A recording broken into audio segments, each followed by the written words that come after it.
পটুয়াখালী ৪ আসনের নবনির্বাচিত MP ABM Mosharraf হোসেনের সঙ্গে কলাপাড়া উপজেলার সরকারি কর্মকর্তা, জনপ্রতিনিধি, মুক্তিযোদ্ধা, শিক্ষক, সুশীল সমাজের প্রতিনিধি, সাংবাদিক এবং গণ্যমান্য ব্যক্তিবর্গের মতবিনিময় সভা অনুষ্ঠিত হয়েছে।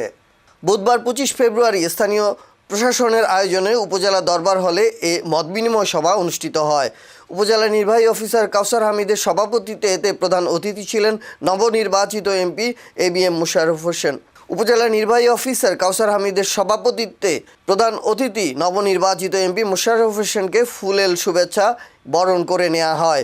এ সময় অন্যান্যের মধ্যে উপস্থিত ছিলেন উপজেলা বিএনপির সভাপতি হাজী হুমায়ুন শিকদার, উপজেলা সহকারী ভূমি কমিশনার ইয়াসিন সাদেক, কলাপাড়া প্রেস ক্লাবের সভাপতি নেসারউদ্দিন আহমেদ টিপু, কলাপাড়া থানার ওসি রবিউল ইসলাম, মহিরপুর থানার ওসি তরিকুল ইসলাম, কুয়াকাটা মাধ্যমিক বিদ্যালয়ের প্রধান শিক্ষক খলিলুর রহমান, কলাপাড়া পৌরশহর ব্যবসায়ী সমিতির সভাপতি নাজমুল ইসলাম, কলাপাড়া গণ অধিকার পরিষদের সভাপতি আব্দুল সালাম হাওলাদার, কলাপাড়া আইনজীবী সমিতির সভাপতি অ্যাডভোকেট খন্দকার নাসির উদ্দিন, উপজেলা চেয়ারম্যান অ্যাসোসিয়েশনের সভাপতি মুজিবুর রহমান ফকির, উপজেলা কৃষি কর্মকর্তা আরাফাত রহমান ও উপজেলা জামায়াতের আমির মাওলানা আব্দুল কাইয়ুম।